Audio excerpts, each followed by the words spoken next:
Dubai விமான நிலையம் அருகே ட்ரோன் தாக்குதல், பெரிய தீ விபத்து, விமான சேவைகள் தற்காலிகமாக ரத்து. துபாய் சர்வதேச விமான நிலையத்திற்கு அருகில் இன்று அதிகாலை நடந்த ட்ரோன் தாக்குதலால் பெரிய தீ விபத்து ஏற்பட்டுள்ளது.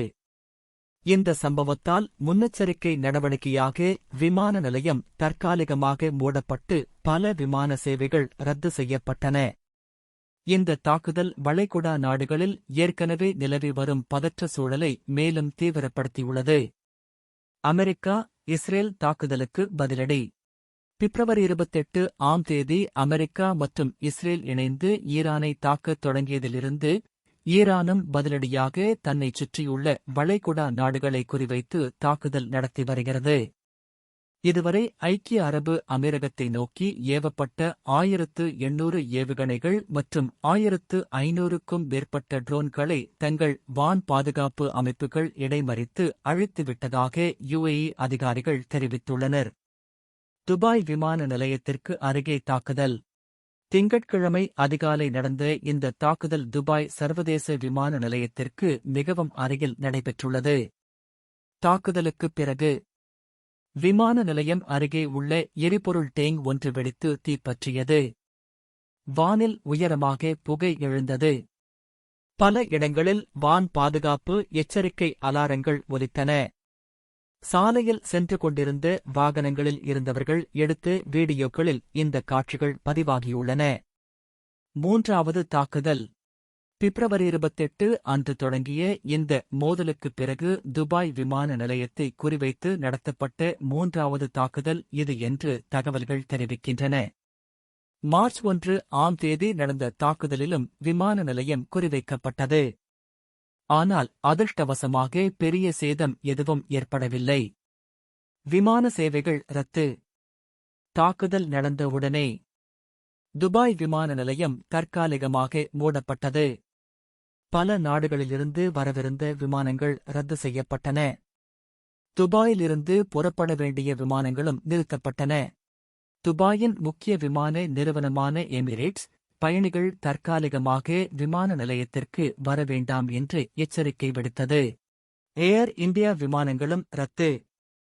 துபாய்க்கு செல்லும் ஏர் இந்தியா, ஏர் இந்தியா எக்ஸ்பிரஸ் விமானங்களும் ரத்து செய்யப்பட்டதாக அறிவிக்கப்பட்டுள்ளது. பயணிகள் தங்களின் விமான நிலை குறித்த தகவல்களை விமான நிறுவனங்களின் வெப்சைட் அல்லது மொபைல் ஆப் மூலம் சரிபார்க்க வேண்டும் என்று அறிவுறுத்தப்பட்டுள்ளது. வானில் வட்டமிட்ட விமானங்கள். விமான நிலையம் மூடப்பட்டதால் ஏர் டிராஃபிக் கண்ட்ரோல் ஏடிசி சேவையும் தற்காலிகமாக நிறுத்தப்பட்டது. இதனால் துபாய் நோக்கி வந்த பல நாடுகளின் விமானங்கள் வானில் பல மணி நேரம் வட்டமிட்டு பறந்தன. பின்னர் அவை புறப்பட்ட விமான நிலையங்களுக்கே திரும்பிச் சென்றன. சென்னையிலிருந்து புறப்பட்ட ஒரு விமானம் தரையிறங்க சில நிமிடங்கள் மட்டுமே இருந்த நிலையில் மீண்டும் சென்னை திரும்பியது. சமூக வலைதளங்களில் தவறான வீடியோக்கள். இந்த சம்பவத்துக்குப் பிறகு சமூக வலைதளங்களில் பல தவறான மற்றும் சரிபார்க்கப்படாத வீடியோக்கள் பரவத் தொடங்கின.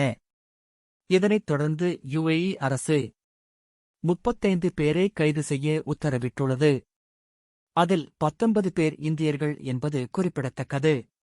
சிலர் ஏஐ மூலம் உருவாக்கப்பட்ட வீடியோக்களையும் தவறாக பகிர்ந்ததாக கூறப்படுகிறது. கடும் சட்ட நடவடிக்கை. யுஏஇ சட்டப்படி பாதுகாப்பு சம்பந்தப்பட்ட வீடியோக்கள் அல்லது தகவல்களை அனுமதி இல்லாமல் பகிர்வது குற்றமாகும். இந்த வழக்கில் குற்றம் நிரூபிக்கப்பட்டால் 1 வருடம் வரை சிறை தண்டனை, 10,000 திர்ஹாம் அபராதம் விதிக்கப்படலாம். இந்திய மதிப்பில் இது 2.5 லட்சம் ரூபாய்க்கும் மேல் ஆகும். இந்தியர்கள் கவனமாக இருக்க வேண்டும். துபாய் மற்றும் வளைகுடா நாடுகளில் பல இந்தியர்கள் மற்றும் தமிழர்கள் வேலை செய்து வருகின்றனர். அவர்கள் சமூக வலைதளங்களில் வீடியோக்களை பகிரும்போது மிகவும் கவனமாக இருக்க வேண்டும் என்று அதிகாரிகள் எச்சரிக்கை விடுத்துள்ளனர். சட்டத்தை மீறினால் சிறை தண்டனை, அபராதம், வேலை இழப்பு போன்ற கடுமையான விளைவுகள் ஏற்படும் அபாயம் இருப்பதாக தெரிவிக்கப்பட்டுள்ளது.